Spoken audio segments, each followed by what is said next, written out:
Salam sejahtera Malaysia, terima kasih kerana menonton video-video dalam channel ini. Sebelum kita mula, jangan lupa untuk tekan tombol subscribe, share, like dan komen. Let's go! Salam sejahtera dan salam perpaduan. Berita panas malam ini bertajuk Keputusan permohonan semakan kes SRC esok. Berita penuh.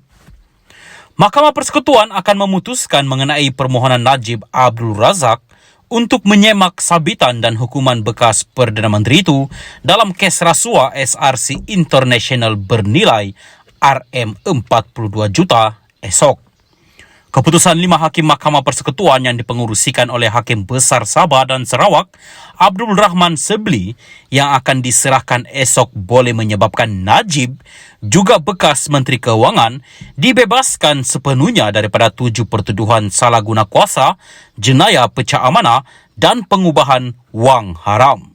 Sekiranya mahkamah tidak menolak permohonan semakan, ia juga boleh memerintahkan perbicaraan semula kes Najib di hadapan Hakim Mahkamah Tinggi yang baru selain Muhammad Nazlan Muhammad Ghazali atau untuk pendengaran semula rayuannya di hadapan Hakim Mahkamah Persekutuan yang baharu yang tidak diketuai oleh Ketua Hakim Negara Tengku Maimun Tuan Mat. Panel lain dalam permohonan semakan itu ialah Hakim Mahkamah Persekutuan Vernon Ong Lam Kiat, Rodzaria Bujang dan Nordin Hassan serta Hakim Mahkamah Rayuan Abu Bakar Jais. Mahkamah Persekutuan telah mendengar permohonan semakan itu dalam tempoh 6 hari yang bermula pada 19 Januari, diteruskan hingga 20 hingga 22 dan 27 Februari dan berakhir pada 28 Februari.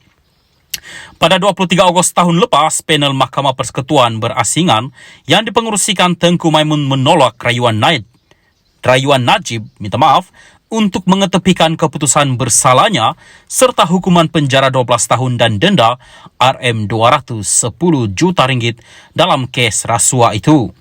Setelah menematkan rayuannya di hadapan Mahkamah Rayuan dan Mahkamah Persekutuan, Najib telah pergi ke panel Mahkamah Persekutuan semasa untuk mendengar semakannya berhubung kes yang melibatkan 1 pertuduhan salah guna kuasa, 3 pertuduhan pecah amanah jenayah dan 3 pengubahan wang haram.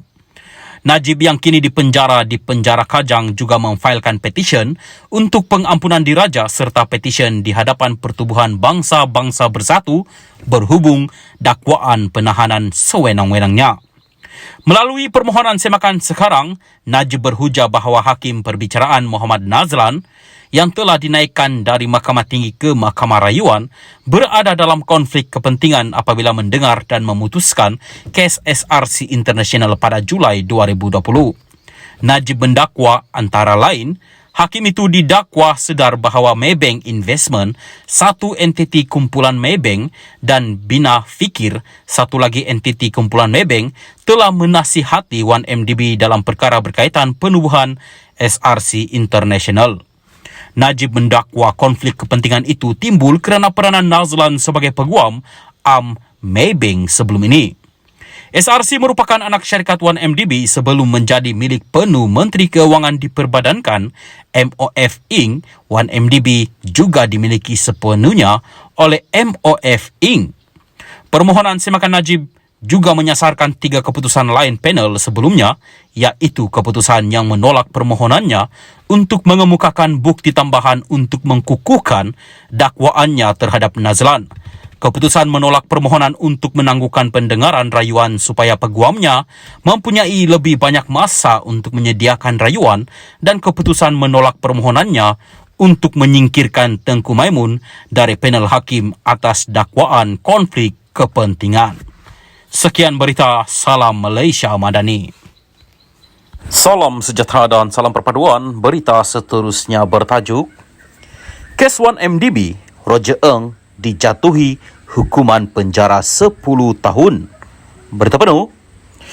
Bekas pegawai bank Goldman Sachs, Roger Ng dijatuhi hukuman penjara 10 tahun selepas disabitkan bersalah membantu merompak berbilion dolar daripada 1MDB, lapor Reuters.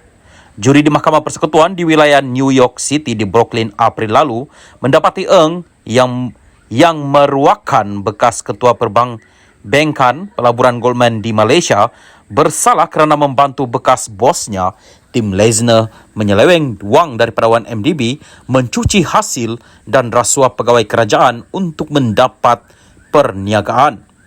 Tuduhan itu berpunca daripada kira-kira AS 6.5 bilion bersamaan RM29.38 bilion ringgit bond yang Goldman bantu 1MDB jual pada 2012 dan 2013. Pendakwa raya AS berkata AS $4.5 bilion bersamaan RM20.34 bilion ringgit daripada jumlah itu telah digelapkan oleh pegawai bank dan rakan mereka dalam salah satu skandal terbesar dalam sejarah Wall Street.